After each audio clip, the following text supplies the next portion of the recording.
arte, no solamente hoy, sino que lo ha sido desde la prehistoria hasta nuestros días.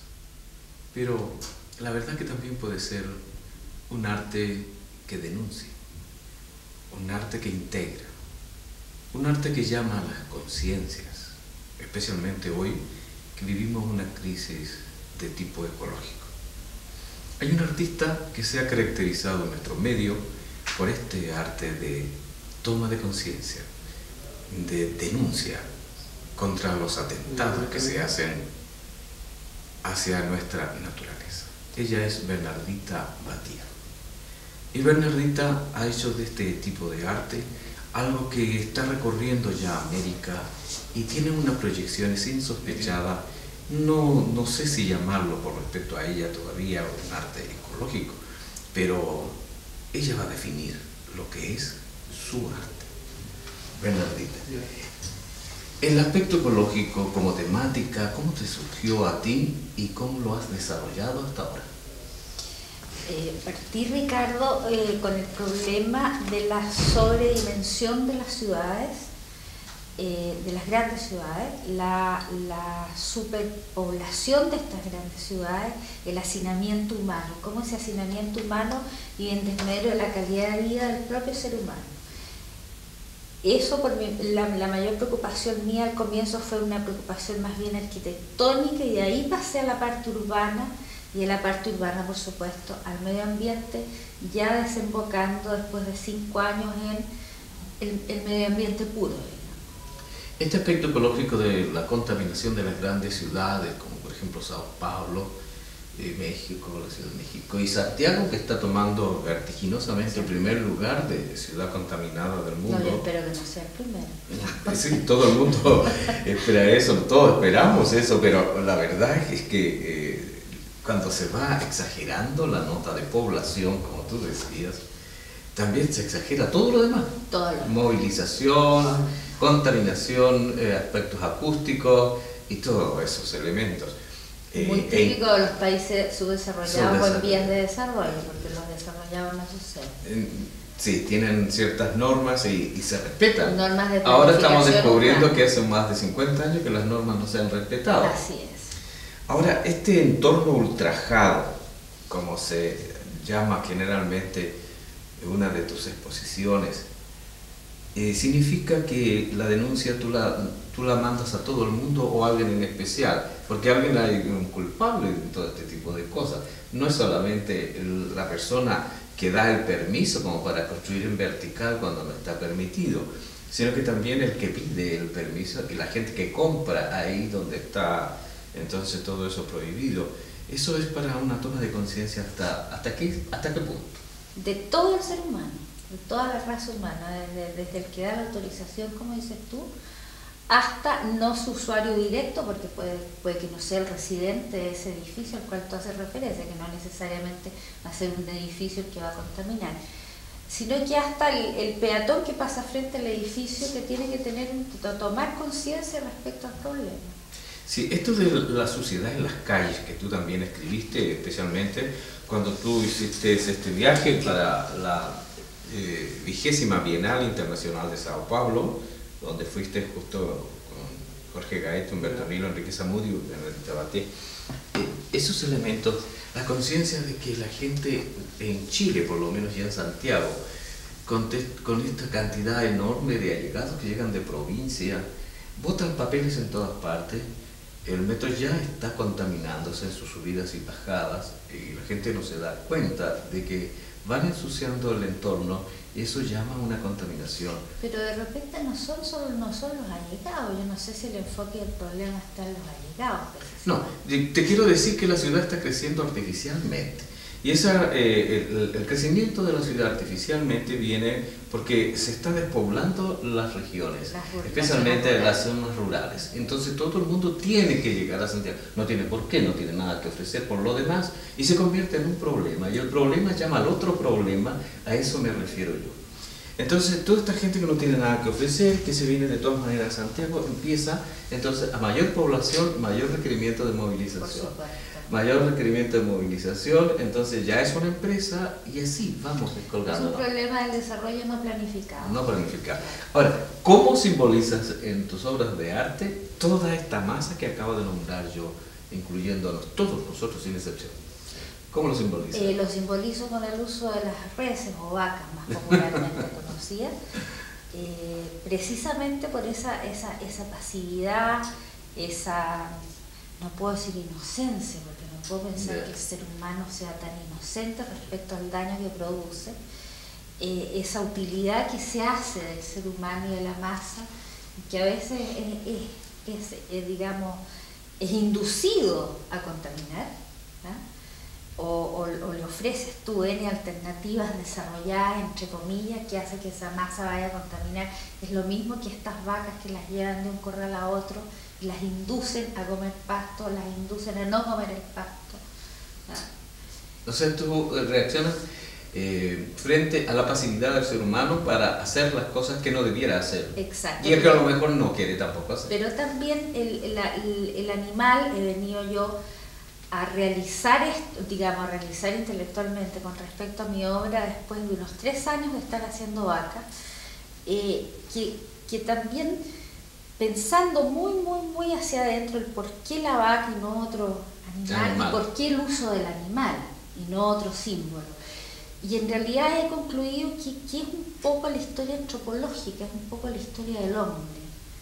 Que partiendo del animal, de la cosa más rudimentaria hasta el desarrollo máximo que puede ser toda la tecnología del siglo XXI. Sí, por lo demás el hombre es un animal. Sí, que pero... sea sapiens a veces no claro. es tan sapiens, ¿no es cierto? No es tan pero sapiens. no en ese sentido, digamos. ¿Qué elementos empleas tú para realizar tus obras? Y que se notó muy bien en estas instalaciones que hiciste en el Instituto de las Condes. Mira, siempre me he preocupado por, digamos, soy por naturaleza investigadora. Y dentro de ese afán investigador me interesa mucho descubrir todos los nuevos materiales y elementos que están a mi disposición, producto precisamente del desarrollo. Son todos materiales absolutamente tecnológicos, de alta tecnología, si queremos decirlo así, dentro de un campo plástico, ¿no? De artes plásticas.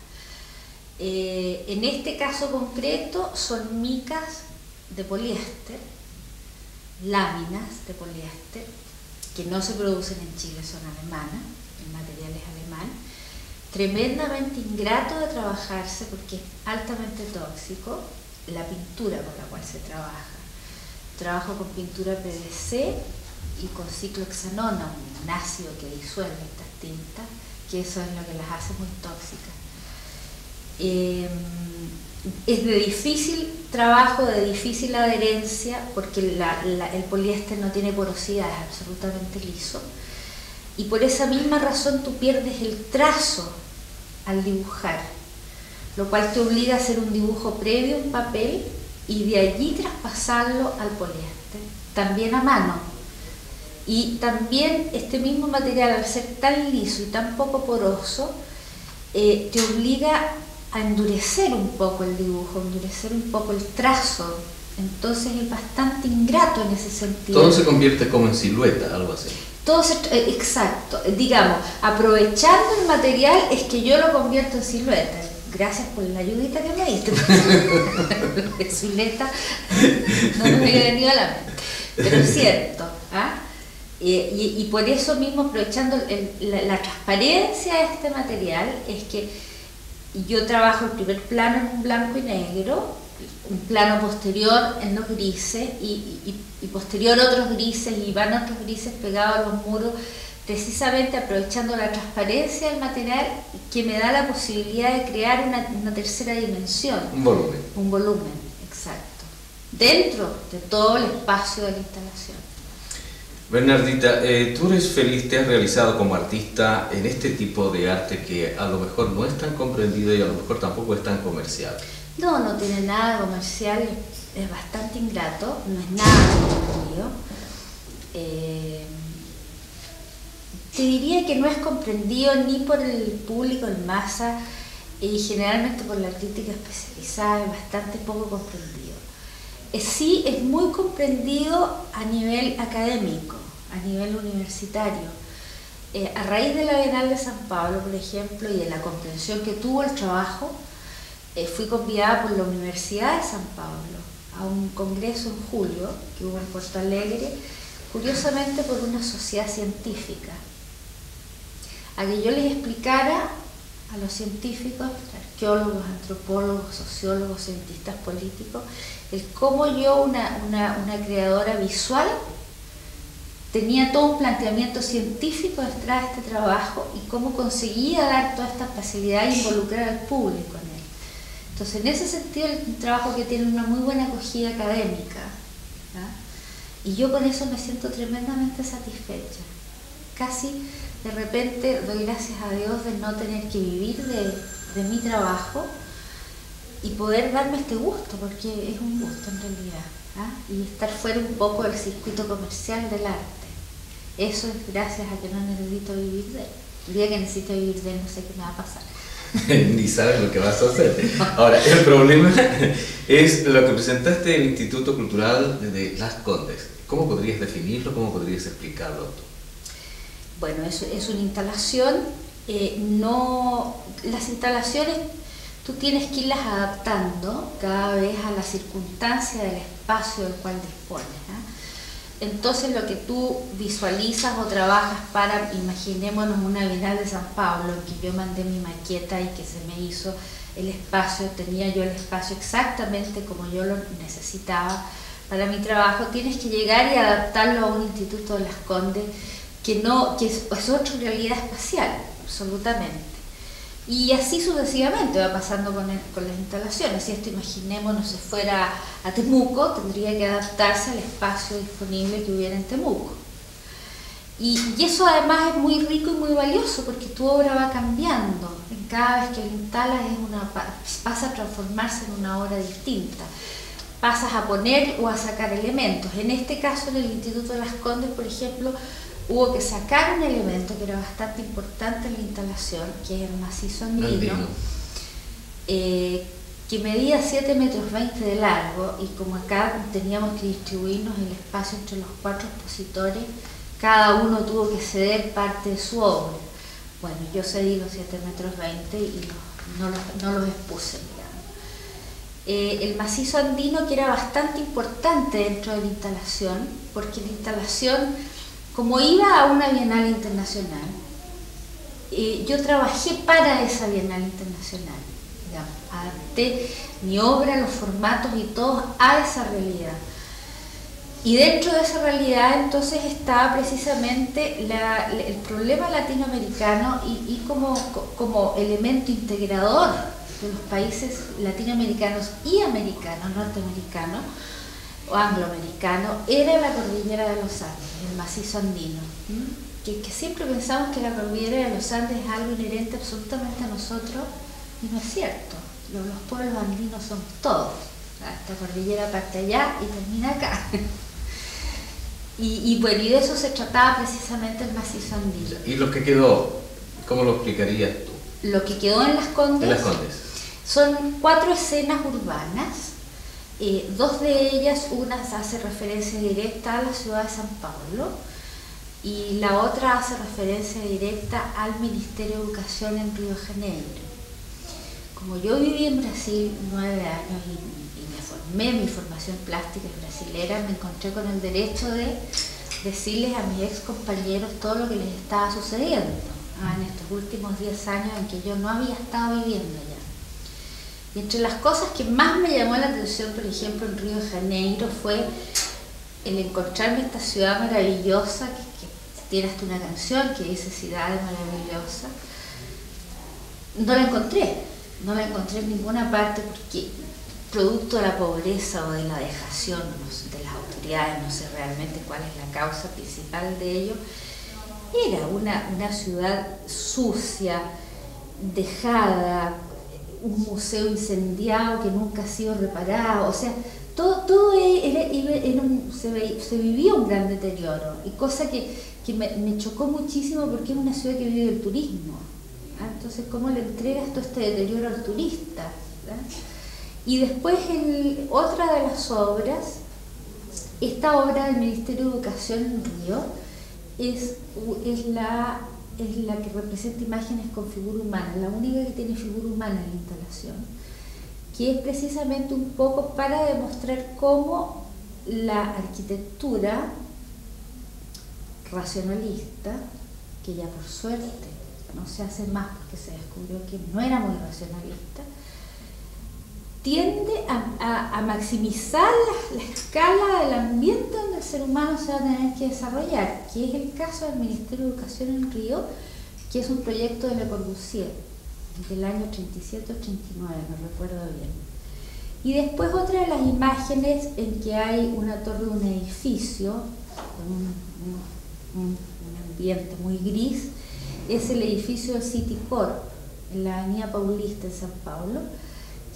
Es una avenida en que cuando tú la ves por primera vez, es tal el impacto arquitectónico que sufres, porque uno al lado de otro los grandes edificios, los grandes proyectos arquitectónicos conviven entre sí, y tú te sientes una hormiguita más de todo esto, con unos cielos siempre grises, borrascosos y contaminados. Y ese es entonces el Bienvenido a la Paulista, que tuvo muy buena acogida en San Pablo, especialmente por los periodistas, porque encontraban que reconocían el edificio de partida, decían, pero si es el Citicorp, ¿por qué esta chilena hace el Citicorp? ¿De dónde sacó el Citicorp? Entonces ya venía toda esta inquietud, el saber por qué. Y las otras dos escenas son escenas, digamos, generalizadas, un poco lo que yo te decía anteriormente. El problema estamos hablando, fíjate que las tres ciudades más contaminadas son latinoamericanas, como es México, San Pablo y Santiago, Ciudad de México. Entonces son dos imágenes que corresponderían a cualquier ciudad contaminada. Una es el Brumo Abrumador 2, que ya hace referencia a una exposición anterior, un trabajo anterior, y la otra es el Sálvese aún le resta vida, 2 también. Lo tremendo de estos títulos es que había que mandar el proyecto con los títulos de las obras antes que las obras estuvieran hechas. Entonces, tú no te cabe más que repetirlos. Sí, pero tú describías ahí. Sí. ¿Te basaste en descripciones y tal vez dibujos? Sí, ¿Dibujos? Sí, ¿También? Ya. Sí. Ahora, y fotografías del edificio del Citicorp y fotografías del edificio del Ministerio de Educación. Los pasos futuros después de esta exposición que hemos visto y que ahora estamos viendo en pantalla, ¿tienes algo en mente más contundente sobre Santiago de Chile?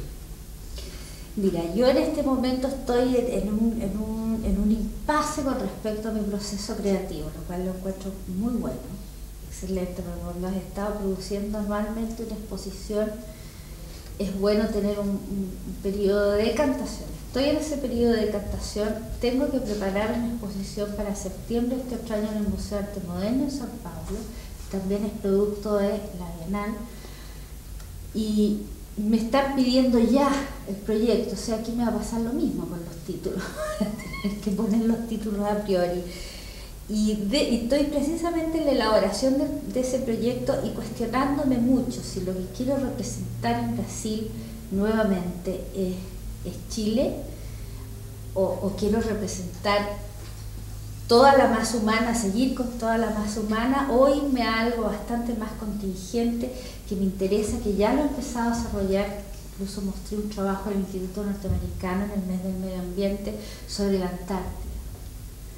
Que me impresiona muchísimo todo lo que está sucediendo con la Antártida. Yo entiendo que la Antártida es un continente que pertenece a la humanidad, pero nosotros somos los que abrimos la puerta y la cerramos, somos los que dejamos pasar, ir y volver. Entonces creo que pero ahí va llegando el turismo, llega todo lo demás. Y los ministros que se callan con los barcos, pues, tremendo. O el caso del ministro peruano, que dejó de ser ministro cuando estaban callados, ¿te acuerdas? Sí, el año pasado. Sí, el año pasado. Entonces, todo eso me está siempre siguiendo con el tema del medio ambiente y ya pasando de vacas a pingüinos, que curiosamente se denomina el pájaro bobo, o sea, estaría siempre dentro de la línea de pensamiento. ¿Ah? Y el blanco y negro, la vaca, se sigue repitiendo en el animal, así que no sé todavía qué motivo estoy en elaboración de ese proyecto. Sí, sería interesante ver eso, ¿no? Porque todavía no se ha dado tanto permiso en la Antártida, o Antártica, que sea igual, ¿no? Para este problema de contaminación. No, pues no se ha dado. Desgraciadamente contigo la humanidad entera tiene acceso a ella porque es un continente que pertenece y van dejando a la entonces humanidad. Latitas y poliéster y todo lo demás. Claro. Bien, de la 20ª Bienal de Sao Paulo a Las Condes, y de Las Condes a ustedes. Gracias.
Zamudio, un artista múltiple. No solamente es fotógrafo, también es profesor de arte de la Facultad de Arte de la Universidad de Chile. Realiza docencia en fotografía e investigación sobre procesos fotosensibles. Pero la verdad que es algo más. Es un artista completo, joven, premiado en casi todas las lides. E incluso existirá un mural para Santiago que ya lo ha ganado y pronto lo empezará. Le queremos preguntar en primer lugar a Enrique Zamudio, ¿dónde estudió usted y cómo empezó esto de la transformación de la fotografía en una obra de arte con esta dimensión de intervención? Bueno, yo creo que esto se remonta casi a la adolescencia, y la verdad que la presencia de la fotografía ha sido como permanente en mí a partir de la adolescencia, a través de una práctica aficionada, una práctica, digamos, bastante doméstica de la fotografía, conocida a través de publicaciones populares como La Mecánica Popular, por ejemplo, ¿no? De esa manera yo llegué a la fotografía, a desarrollarme como fotógrafo de barrio, digamos, fotógrafo aficionado, capturando momentos y situaciones de una cotidianeidad. Bueno, eso no tuvo mayores pretensiones artísticas, sino que más bien como una práctica despretensionada, ¿no? Sino que, digamos, como una manera de, digamos, de activar la fotografía como hobby, un poco en ese sentido. Porque mis pretensiones en realidad estaban más hacia el campo de la literatura, de lo humanista, ¿no? Pero me tocó vivir, una vez que salí del colegio, una especie de quiebre, ¿no? Por acontecimientos tanto individuales, al salir del colegio, y una situación colectiva, esto fue en el año 73, en que mi interés por seguir filosofía se vio frustrado, ¿no? Las escuelas se desmantelaron, hubo mucha incertidumbre, y la verdad que yo caí en una etapa, digamos, de búsqueda. Y así, en esta búsqueda y en esta especie digamos, de amplitud que me di para poder elegir, ¿no? Llegué a la Facultad de Arte de la Universidad de Chile, a la antigua Facultad de Bellas Artes, ¿no?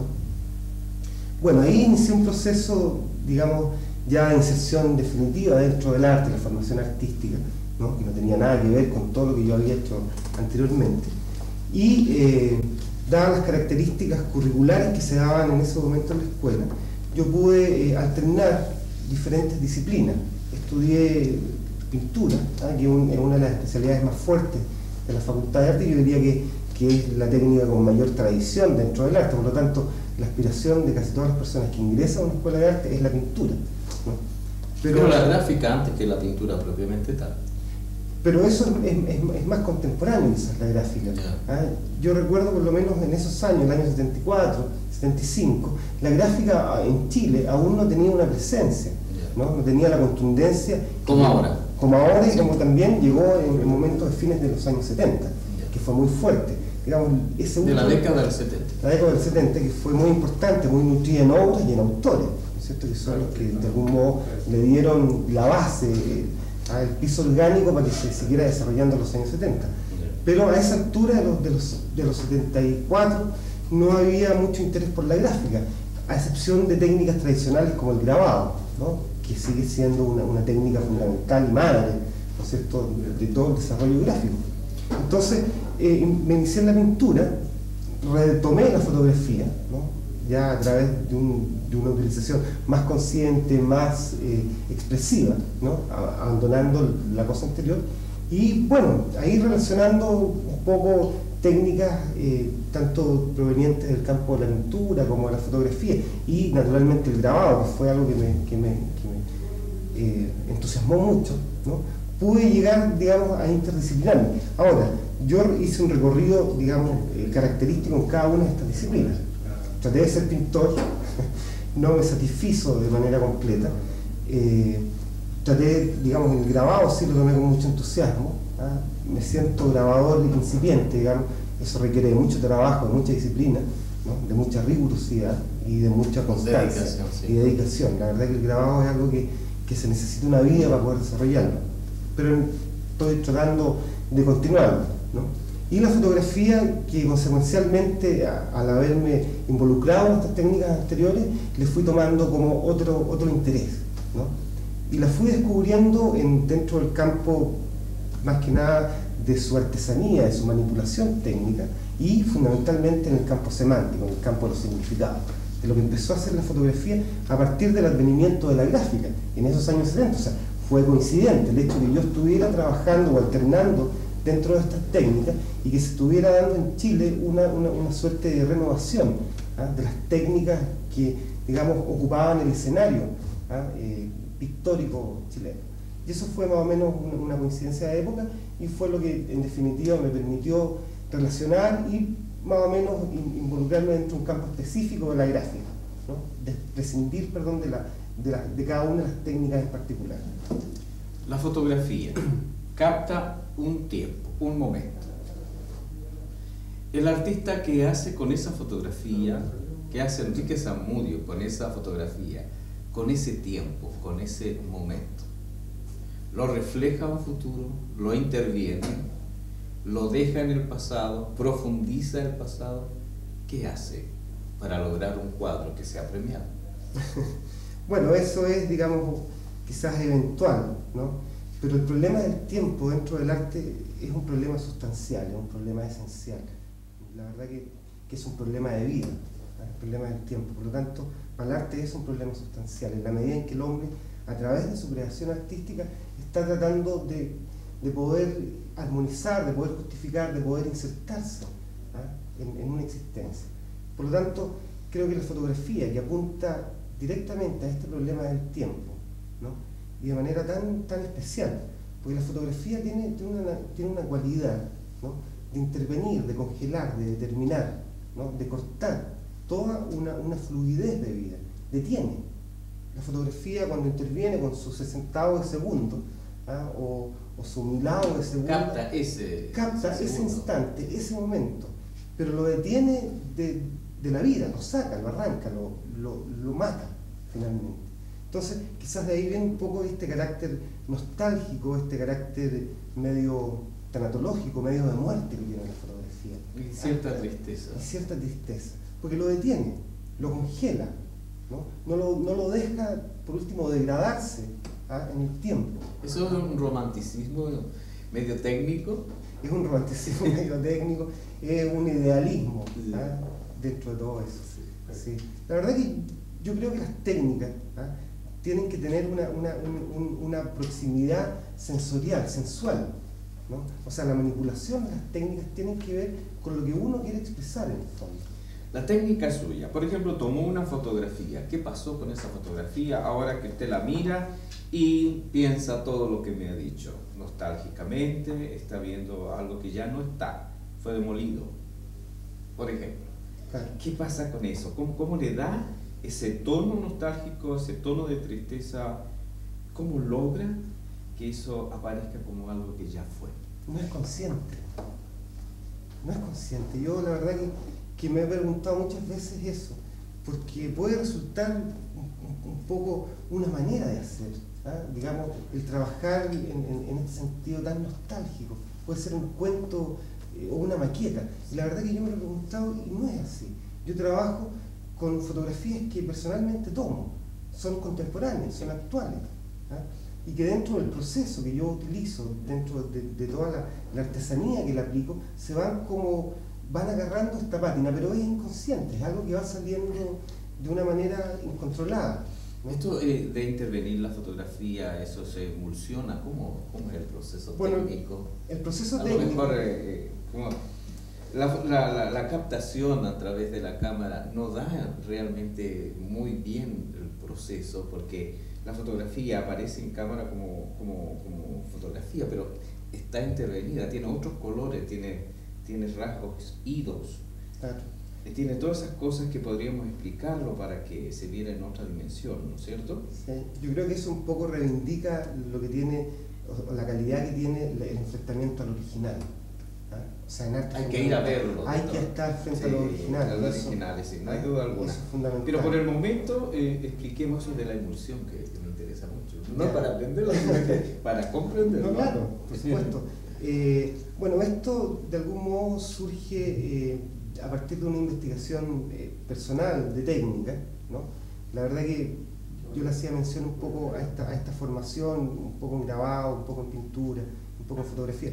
Son fundamentalmente el grabado, ¿no? Disciplinas que enfatizan el aspecto artesanal de búsqueda técnica, ¿no?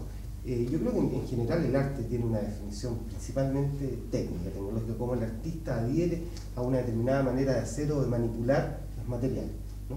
Bueno, yo a partir del grabado adquirí esta disciplina de búsqueda técnica, ¿no? Y como me interesaba la fotografía, ¿no? En la fotografía actualmente nosotros nos encontramos con una especie de estandarización de productos elaborados industrialmente, en que la persona no tiene ninguna posibilidad de intervenirlo en su elaboración, sino que tiene que comprar productos estandarizados, regularizados por una industria, ¿no? Y eso es difícil para un artista que pretende ir más allá de la materia, poder manipularla más intensamente, ¿no? Y sentirla. Entonces, un poco con este criterio, yo empecé a indagar en procesos bastante primitivos de la fotografía, en lo que hicieron los primeros fotógrafos, cómo hicieron ellos la fotografía, ¿no? Y la verdad que el procedimiento fotográfico es muy sencillo, química y físicamente elemental, ¿no? Y yo, indagando ese recetario o ese formulario del siglo pasado, descubrí recetas muy sencillas para elaborar emulsiones, ¿no? Que tienen una base de plata. La plata es, digamos, el elemento químico que se ennegrece bajo la acción de la luz, por lo tanto es, digamos, la técnica o el elemento básico de todo material fotosensible, ¿no? Y estos agregándolas, digamos, o poniéndolas en un vehículo, en algo que los sustente, como una gelatina, un colodión, ¿no? Algo que los mantenga, ¿no? en suspensión, pueden ser aplicados sobre cualquier superficie, ¿no? Entonces, bueno, yo empecé preparando estas emulsiones, ¿no? Estas emulsiones de sales de plata, con un aglutinante como gelatina, y aplicándolos sobre algunos soportes, fundamentalmente papeles y tela, ¿no? Bueno, una vez que está aplicado esta emulsión, ¿no? Se le somete a un tratamiento como cualquier fotografía, que significa revelado una detención o lavado y un fijado, ¿no? Un procedimiento muy sencillo que cualquier fotógrafo... Pero en vez de hacerlo en papel, lo está haciendo en tela. Claro, en tela. Y ahí hay una cosa de significado de lo que es la fotografía, porque en realidad yo la vinculo mucho desde sus orígenes como un método racional de pintura. La fotografía es descubierta por los pintores para uso de la pintura. O sea, la fotografía no fue descubierta al margen de cualquier otro oficio. No ha reemplazado la fotografía a la captación de una realidad. Bueno, eso es la característica... Porque antes del impresionismo no existía claro, la fotografía, entonces captaba esa realidad. Claro, pero si uno analiza, por ejemplo, ese momento histórico, ¿sí? La interrelación que existe entre impresionismo y fotografía es formidable. Es formidable, ¿no es cierto? no O sea, hay una especie... Correspondencia de tiempo. Claro, ¿verdad? Porque son búsquedas simultáneas. ¿verdad? ¿Usted emplea película o emplea también estas fotografías en... emulsiones. No. Una es película y la otra es placa. Ah, claro. ¿Cuál emplea usted, placa o película? No, es película. Ya actualmente la placa, digamos, tanto por el formato que se requiere, necesita de cámaras muy grandes. No, yo en términos, digamos, ópticos de captación de la imagen, utilizo cámaras convencionales. Y temáticas, porque hay muchos edificios ya idos. Sí. Temáticas, ¿qué cosa usted lo que busca? ¿Lo moderno, oposición a lo antiguo, las dos cosas, una de ellas más que otra? ¿Cuál es su temática? Identidad, espacio de identidad, raíces, pertenencia, sentirse en algún lugar en que uno es. Y para mí Santiago es mi espacio, ¿no? Es mi búsqueda, es, digamos, esta indagación en este hotel nostálgico que es Santiago. No sé, niñez, infancia, adolescencia, posteriormente. Búsqueda, decepciones, claro, alegrías. Todo, frustraciones, amores, odios, todo va quedando como impregnado en la ciudad, en sus edificios, en sus cuerpos. Y la verdad que este trabajo de Santiago tiene ese sentido último, que es una búsqueda de identidad. Y la fotografía se adapta muy bien a este proceso, porque la fotografía mantiene la realidad. Ahora, hay una cosa curiosa dentro del problema semántico de la fotografía, y que es de que esta, al actuar sobre una realidad, es la realidad misma quien se hace así, ¿no? O sea, si hay un edificio, un Hotel Bristol, o el Picaresque, o el Hotel Carrera, o el Cerro Santa Lucía, ¿no? Es el mismo Cerro Santa Lucía que se hace, ¿no? Su luz reflejada, ¿no es cierto?, y reflectada a través del lente llega sobre una superficie sensible. Se impresiona. Claro, pero ella misma. En la fotografía se necesita que el objeto esté para que se haga el referente. En otros sistemas de representación, quizás más artesanales, más convencionales, funciona el imaginario. O sea, yo puedo mirar un objeto y poder después interpretarlo. Pero en la fotografía no, se necesita la presencia ahí, del objeto, ¿no? Entonces, ¿en el mural va a ser el mismo sistema o va a cambiar sistema? No, es pintura. Definitivamente pintura. Porque digamos los otros procesos, digamos como la pintura, como la fotografía, son muy degradables, pueden durar muy poco. Aquí se pretende permanencia, que es la aspiración permanente de los artistas, que dan mucho tiempo. Sí. Y permanecen mucho tiempo. Y usted, como es joven, necesita bastante tiempo para permanecer, porque hay una renovación constante de temáticas, de técnicas, de artistas, de personas. Y está bien. Usted no hay duda que esté bien, pero hay que luchar por permanecer, porque la cosa no puede ser efímera. Tanto esfuerzo no significa para un instante, tiene que ser para más de un instante. Ahora, la pregunta es: significado de su intervención en Brasil, la Bienal. ¿Qué experiencia sacó? ¿Existió algo parecido a lo suyo? ¿Fue el único? ¿Causó sensación? ¿No causó sensación? ¿Qué? Bueno, de partida, la Bienal de San Pablo es una gran experiencia, en términos generales. Yo creo que poder alternar y poder confrontar la obra de uno en términos internacionales, ¿no?, es una cosa muy importante fundamentalmente para la autovaloración. Porque uno se puede ver frente a otras personas de otros lugares, ¿no?, con distintas formaciones, con distintos, digamos, con distinta evolución, y uno se logra situar. La verdad que aquí en Chile, dado nuestra, digamos, aldeana situación, ¿no?, en términos culturales, nos cuesta mucho poder saber en qué pie estamos, ¿no? Por lo tanto, un evento internacional, en primer lugar, yo diría que es eso, la manera de poder de medirse. Eso es fundamental. Ahora, es un gran estímulo también el poder saber y constatar de que el arte provoca interés en la gente. Esto es una bienal bastante grande, van muchos países con grandes envíos, ¿no?, que se realiza en un pabellón enorme, tipo brasileño, por supuesto, muy grande, en la cual hay una verdadera feria del arte, ¿no?, y que la gente concurre con un entusiasmo impresionante, ¿no? Entonces, eso estimula mucho. La verdad que el artista quizás necesita en parte, ¿no es cierto?, esta sensación de ser visto, de que su trabajo no solamente se reduce a un grupo pequeño o a la intimidad del taller, sino que también puede llegar a un grueso público, ¿no?, y que ellos van a sufrir la experiencia que quizás uno también tuvo al realizarla. Entonces, ahí de algún modo se cumplen estos dos objetivos, ¿no?, de confrontarse y además de llegar a una gran cantidad de gente. Y tercero, alternar con otros artistas de otros lugares. Y eso en términos profesionales es fantástico, porque significa que, no una puesta al día, ni mucho menos, pero significa que uno logra como ver otras realidades de otros artistas en términos profesionales, de cómo se desenvuelven, en qué condiciones, en qué características, ¿no?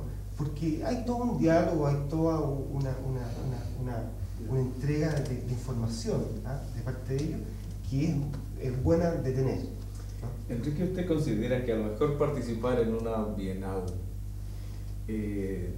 adquiere el artista cierta dosis de humildad frente a tanta grandeza, además de él?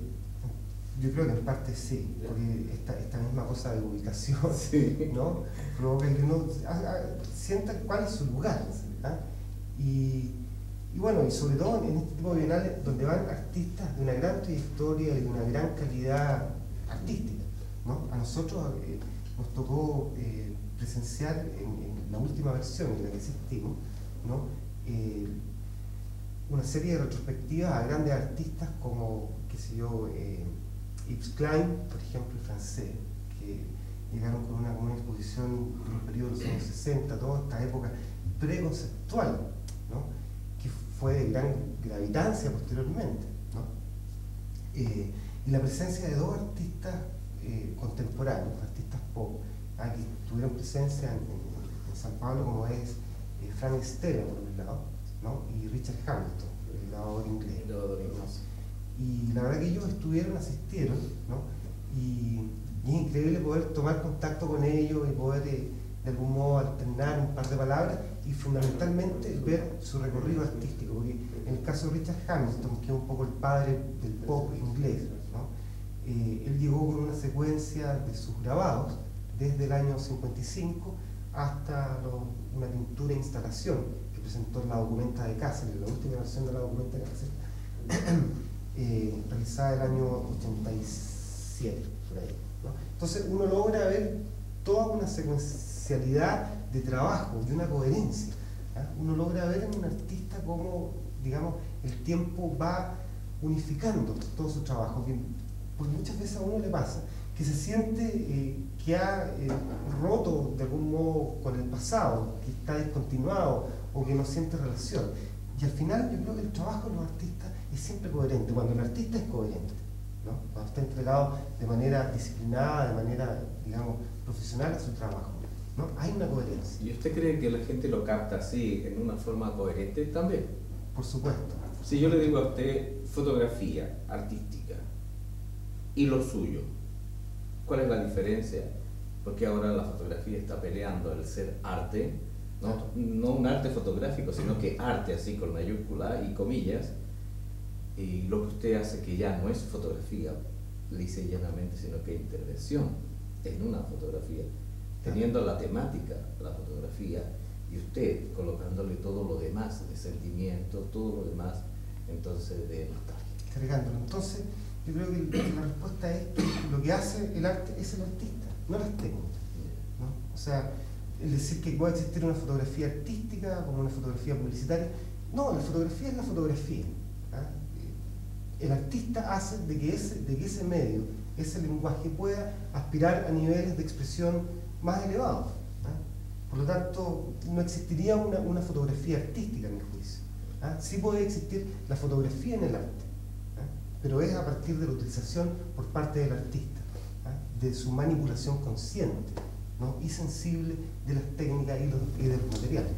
Usted presentó una secuencia muy importante en el Instituto Cultural de Las Condes. Una parte presentaba a Santiago y la otra parte otros aspectos de la fotografía. ¿Podría explicar usted eso? ¿Podría usted darnos así una secuencia rápida sobre lo que se presentó en Las Condes? Bueno, y lo vamos a ver con imágenes. Bien. Bueno, Las Condes fue o es en este momento una exposición, ¿no? Que pretendió mostrar el envío chileno de los artistas a la Bienal de San ¿Fue el Pablo. único envío de gráfica o no? En relación a años anteriores, Sí. Sí, es primera vez que se logra configurar un grupo exclusivamente de gráfica. Y Chile mandó solamente aquello. Solamente aquello, ¿no? Y dicho sea de paso, fue un envío que tuvo una muy alta valoración, una muy buena recepción. Este es el catálogo de la Este es el catálogo de la Bienal de San Pablo. Nosotros fuimos, por suerte, con un muy buen catálogo, cosa que... Esto fue auspiciado por el Ministerio de Relaciones Exteriores. El Ministerio de Relaciones Exteriores extendió la invitación, ¿no? Y a través de apoyo privado logramos nosotros constituir el envío, o sea, digamos, producir obra y poder enviarla, ¿no? Por ejemplo, la secuencia que usted presentó sobre Santiago, ¿qué idea tenía usted preconcebida como para la colocación de los cuadros? ¿Tenía alguna secuencia de deporte, temática, de monumentos, grandiosidad, o bien lo pequeño? Porque el picaresque estaba en el medio, ¿qué significaba todo eso? Sí, bueno, no, el picaresque no alcanzó a ir a San Pablo. ¿Ah, no? No, Qué pena. Tuvo un problema. Pero lo hemos tenido nosotros aquí. Claro, ¿ah? Pero lo que fue a San Pablo fue lo que yo alcancé a tener hasta ese momento, porque la verdad es que la serie Santiago es una serie que se ha ido dando en el tiempo, no está terminada, no es una obra cerrada, ¿no? Sino que, digamos, yo la mantengo en continua, digamos, incrementación, ¿no? Solamente me he determinado un formato, ¿no? que corresponde a 80 por 90 centímetros, modular por lo tanto, ¿no? Y con una técnica que es de emulsión fotográfica más óleo sobre tela, ¿no? Dentro de esta restricción, digamos, formal, ¿no? He seguido elaborando. Y en el momento en que fuimos a San Pablo, yo tenía una cantidad de 45 en condiciones de ser mostrada, ¿no? Eso después se ha incrementado con el tiempo, ¿no? Y por lo tanto fue montada en San Pablo de acuerdo principalmente a las características del lugar, ¿no? ¿Y en Las Condes? Y en Las Condes también hubo que adaptarlo. La verdad es que yo nunca he pensado un sistema ideal de montaje, ¿no? Porque este carácter modular me ha permitido como barajarlo en distintas condiciones espaciales. Jugar con ello. Claro. Hace muy poco, yo hice una exposición en la Universidad de Valparaíso, en la Sala del Farol, ¿no? Que es una muy bonita sala, ¿no? Y que amplia, luminosa, pero que no tenía gran altura. Por lo tanto, hubo que, por ejemplo, desarrollarla en series de 2 y a lo largo de toda la sala. Y fue un montaje que yo no había hecho anteriormente y que quedó bastante bien, ¿no? Por lo tanto, eso me confirma que puedo adaptar este trabajo tanto en extensión como digamos, a través del muro, ¿no? De manera adecuada al lugar, ¿no? Para el tipo de trabajo, Enrique, que usted realiza, ¿es conveniente blanco y negro? Sí, es conveniente. ¿Dramatismo? Tristeza. Sí, síntesis. Síntesis. Síntesis. No sé qué pasa con el color. Puede ser también un asunto de sensibilidad y de sentido del color. La verdad que si yo me definía anteriormente como santiaguino, ¿no? Como de un barrio de Santiago, como una persona, digamos, bien identificada con mi propio lugar, debo decir que tampoco veo el color. Para mí como santiaguino nunca he visto el color. No lo tengo como un sentido desarrollado. Quizás si nosotros... No es para el smog, sino que... porque se fija en otras cosas. Claro, es un elemento. La atención suya se capta por otros elementos. Sí. No por el color propio. No es por el color. Y yo no lo necesito, yo siento que no lo necesito. Quizás en otro tipo de trabajo he tenido que recurrir al color por una necesidad expresiva. La verdad es que uno tiene que recurrir a las cosas por necesidad, no exclusivamente porque deba ser así o porque algo, una estética determinada lo indica, sino que porque honestamente, digamos, existe una necesidad por desarrollarlo. Y en este caso el color yo no lo necesito porque el blanco y negro da una síntesis adecuada, ¿no? Y que le da una atemporalidad también, que va muy relacionada con mi trabajo. Usted no sabe si esto es de hace 10 años o puede ser 10 años después, o quizás 50. Le da dramatismo, claro, expresionismo. Le da esa carga expresiva, ¿no? Por supuesto que está, porque prescinde de contarnos, como lo hace el color, a través de una narrativa muy exhaustiva. Nos cuenta mucha realidad, la fotografía color, o el color en sí, ¿no? ¿Enrique Zamudio es un artista feliz con un gran futuro? ¿O bien el futuro se ha detenido ahí, en la emulsión? Es un proceso. Yo aún no me detengo, no me veo actualmente, ¿no? Creo que no me he visto nunca. Yo me siento en un trabajo continuado, constante, de devoción, de entusiasmo, ¿no? Es una opción de vida para mí, el trabajo dentro del arte, ¿no? Y pretendo desarrollarlo hasta lo último. Pero hay una decisión y esa opción a la cual yo adherí, pretendo mantenerla. No sé en qué momento estoy, a dónde voy. Y eso yo creo que es una incertidumbre buena para el artista. Mucho éxito. Sentir que no está llegando nunca. Mucho éxito. Gracias. Le deseamos entonces a Enrique Zamudio.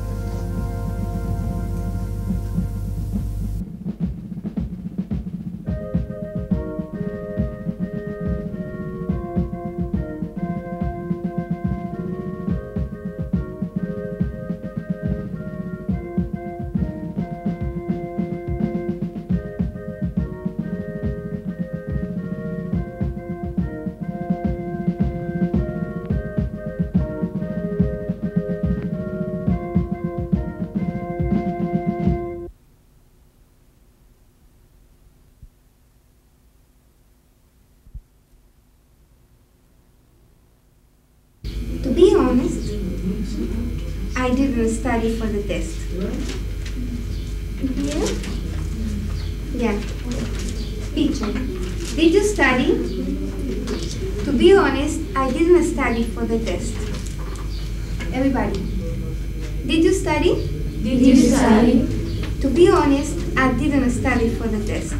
To be honest. Okay?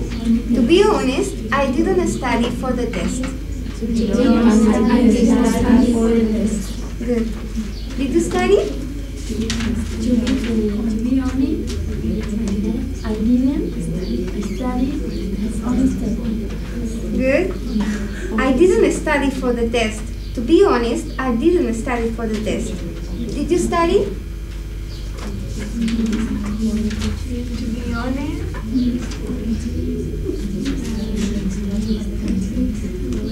I didn't study for the test. Thank you. And you? Did you study?